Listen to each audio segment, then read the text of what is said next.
नमस्कार। आज फिर दो छोटे किस्से लेके आया हूँ अपने ही जीवन से जुड़ी हुई। हम 2004 में मुंबई आए थे 16 अक्टूबर को सपत्नी पत्नी के साथ, और ये तय करके आए थे कि अब अभिनेता बनना है, हिंदी सिनेमा में काम करना है तो मुंबई चलते हैं। मालूम था लड़ाई लंबी है, वक्त बहुत लगेगा, तो हमने तैयारी कर रखी थी पहले से। पत्नी को बोला था कि तुम बीएड कर लो ताकि शुरुआती में तुम कहीं टीचर की नौकरी कर लेना, और मुझे तो पता नहीं मेरा क्या होगा, कितना समय लगेगा। तो उतने दिन घर चलाने के लिए कोई तो एक कमाने वाला चाहिए, तो पत्नी ने बीएड कर लिया था और हम मुंबई आ गए। मुंबई आते हम शुरुआत के 2 महीने अपने दोस्त के घर पे रहे। भानु नाम है उसका, मेरा बैचमेट है भानु उदय। और हम अपने लिए घर खोजते रहे। फिर हमारे बजट के लिहाज से एक कांदीवली वेस्ट में एक छोटा सा घर मिल गया, जहां हम लोग आ गए, शिफ्ट हो गए।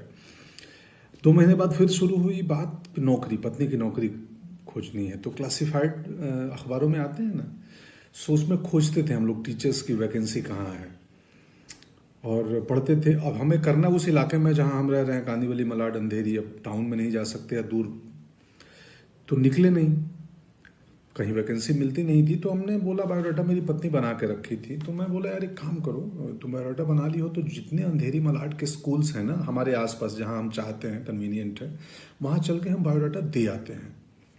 वो बोली ऐसे कैसे दे दोगे, वैकेंसी निकली नहीं है और कैसे ऐसे दे दोगे, कोलकाता से आई हैं तो वो दरबार जाने नहीं देंगे, या मतलब क्या कहेंगे लोग, वैकेंसी है नहीं, क्यों आए कौन। बोले क्या हो जाएगा,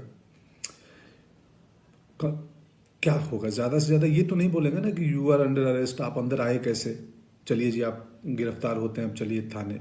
तो चलते हैं ना। बोली तुम, मुझे नहीं मालूम, तुम अजीब आदमी हो। मैं बोला अरे प्रयास करने में क्या गया है, होगा होगा, नहीं होगा क्या कर लेंगे, पकड़ लेंगे, जान मार देंगे, चलो। तो गए हम लोग एक मलाड के गोरेगांव के स्कूल में, बड़े स्कूल में, और हमने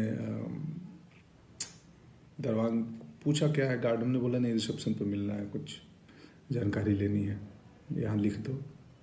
चले गए। मैं नहीं गया, वो गई थी, मैं बाहर खड़ा था। रिसेप्शन पे ये बोलना है, उसको मत बताना बायोडाटा, उसको बोलना कि मुझे रिसेप्शन से कुछ इन्फॉर्मेशन लेनी है। अंदर गई और उन्होंने बोला भाई एक बायोडाटा है, मैं टीचर की नौकरी खोज रही हूँ। तो रिसेप्शन पे जो महिला बैठी थी उन्होंने बोला हमारे पास वैकेंसी तो है नहीं, बट ठीक है आप आई हो तो दे दो, हम एडमिन तक पहुँचा देंगे, अगर उनकी ज़रूरत हुई तो आपको बुलाएंगे। कट्टू सिनेमा वालों की भाषा है कट्टू, मतलब इसके बाद मैं एक दूसरी कहानी पे आता हूँ। बायोडाटा दे दिया, उस महिला ने बोला कि एडमिन तक खबर दे दूंगी, ज़रूरत पड़ी कभी लगी तो बुला देंगे। आ गई, बोले चलो ठीक है, बस हमने अपना काम कर लिया। दूसरी कहानी मेरी क्या चल रही थी, मैं उस समय हार्ड कॉपी तस्वीरों का वक्त था, तब मेल नहीं आए थे कि हम मेल कर दें तस्वीरें, या ऑडिशन बाद का चीज़ है, पहले आपकी तस्वीर पसंद आनी चाहिए तब ऑडिशन के लिए बुलाते थे, और तब कास्टिंग डायरेक्टर्स भी नहीं आए थे। अभी जो बहुत सारी कंपनियां हैं, बहुत सारे लोग हैं, करते हैं और अच्छा काम कर रहे हैं। तो हम जाके, उस वक्त कास्टिंग डायरेक्टर नहीं होते थे, तो डायरेक्टर का कोई एसोसिएट डायरेक्टर या असिस्टेंट या प्रोडक्शन के लोग भी कास्टिंग कर लेते थे। और तब कास्टिंग मतलब बहुत छोटे छोटे रोल्स में नए एक्टर को लिया जाता था, और जो भी एक सेट पैटर्न था, ये हीरो, ये हीरोइन, ये विलेन, वकील, इंस्पेक्टर भी सेट थे। तो 2004-5 की बात है ये।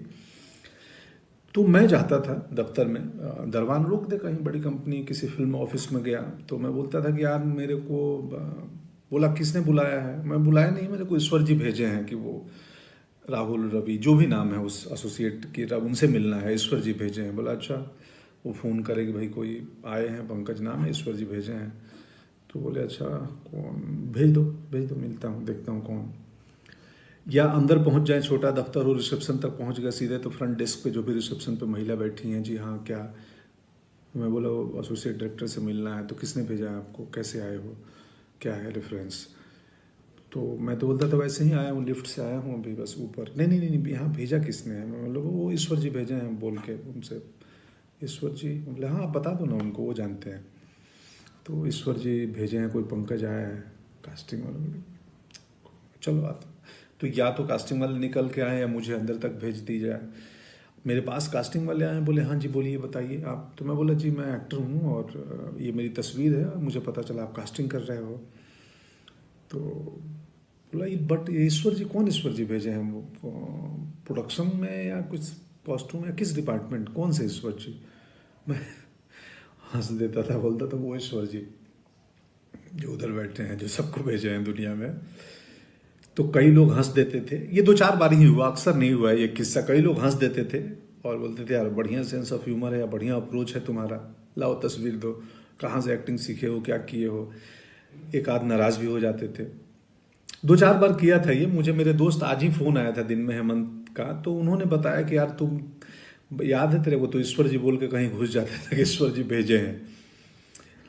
तो याद आया। और हम एक्टर्स को कैसे पता चलती थी कि कास्टिंग कहाँ हो रही है। एक इन्फिनिटी मॉल है अंधेरी में, वहाँ पे बहुत सारे एक्टर्स शाम को बैठते थे और वहाँ इन्फॉर्मेशन एक दूसरे को दी जाती थी। हम इतने वहाँ इकट्ठे होने लगे कि बाद में मॉल के जो सिक्योरिटी मैनेजमेंट सिक्योरिटी वालों ने हमें खदेड़ दिया कि तुम लोग चले जाओ, यहाँ भीड़ नहीं चाहिए। उसमें पूरे हिंदुस्तान के गांव खेड़े से छोटी जगहों से आए हुए हमारी तरह एक्टर्स थे, बहुत सारे बहुत सारे। बाद में सुजान सिंह चौक बन गया, वो भी एक एक्टर हैं सुजान जी। हम बहुत सारे दोस्त थे, अब नाम लूंगा तो 1000 नाम हो जाएंगे जो वहाँ बैठते थे। पत्नी की कहानी पे बायोडाटा दे के चली आई, एडमिन में जाएगा। दूसरे दिन कॉल आया कि जी आप आइए, एक इंटरव्यू के लिए प्रिंसिपल ने कॉल किया है। वो गई, इंटरव्यू दी, उनकी नौकरी हो गई। पढ़ाने लगी, हमारा दुकान चल गया और मैं ईश्वर के बहाने से दफ्तर दफ्तर घूमते रहा। मेरे ईश्वर काम नहीं आ रहे थे, कास्टिंग नहीं हो रही थी। थोड़ा वक्त ज़्यादा लगा, ईश्वर काम आए, मौके मिले, बहुत सारे मौके धीरे धीरे मिलने लगे। गैंग्स ऑफ वासेपुर पहला मौका था जिसमें मुकेश ने, तब तक कास्टिंग डायरेक्टर आ चुके थे और तब तक वो पैटर्न ख़त्म हो गया था कि किसी भी बहाने एसोसिएट या असिस्टेंट तक घुस के अपनी तस्वीर दे दो या इंट्रो दे दो कि जी मैं एक्टर हूँ। तब तक प्रोफेशनल माहौल बनने लगा था। गैंग्स ऑफ वासेपुर में मुकेश कास्टिंग, उसके पहले अभिमन्यु रे थे यशराज में, वो कास्टिंग कर रहे थे। तो कास्टिंग डायरेक्टर्स का चलन हो गया था। हनी भाई आ गए थे, जोगी भाई आ गए थे, ये सब कास्टिंग डायरेक्टर्स हैं। बाद में अभिषेक की कंपनी आई। सो बहुत सारी अभी कंपनियां हैं कास्टिंग की काम करती हैं बॉम्बे में। सो पत्नी की नौकरी लग गई और मेरे ईश्वर कुछ सालों बाद काम आए और जब प्रोफेशनल हुआ माहौल तो हमें काम मिलने लगे। और बाद के दिनों में अब तो इतने ज़्यादा काम मिलने लगे कि घर पे किसी एक को रहना ज़रूरी है, मेरे और पत्नी में से। तो पत्नी को स्कूल की नौकरी कुछ साल पहले छोड़नी पड़ी और अब वो घर चलाती हैं, मुझे मैनेज करती हैं, हमारे बाकी बिजनेस को मैनेज करती हैं। ये है किस्सा। कुल जमा बात इतनी है कि प्रयास नहीं छोड़ना चाहिए। हम किसान परिवार से आए हैं। किसान एक बीज डालता है ज़मीन में और डालने के बाद उसको मिट्टी से ढक देता है। उसको मालूम है कि इसमें वक्त लगेगा। मेरा काम है फेवरेबल कंडीशन देना, इसको वक्त पे पानी देना, वक्त पे धूप देना, खाद देना, आसपास घास आ गए, कचरा आ गया, सफाई करना। ये एक दिन पौधा बनेगा और फिर फलाएंगे। इसमें धीरज बहुत बड़ी चीज़ होती है। आप जिंदगी में जो काम करना चाहते हो, कोई भी काम छोटा नहीं है, कुछ भी, मतलब आप किसानी में भी कमाल कर सकते हैं, आप कहीं पे भी कर सकते हैं। खैर, शुक्रिया, आज का किस्सा इतना ही। Thank you so much.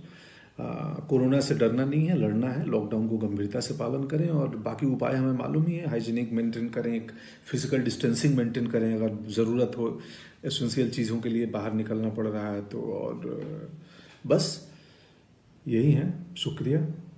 आप सबको बहुत सारा प्रेम और स्नेह, और पूरी दुनिया खुशहाल रहे, ऐसी कामना है प्रभु से। जय हिंद।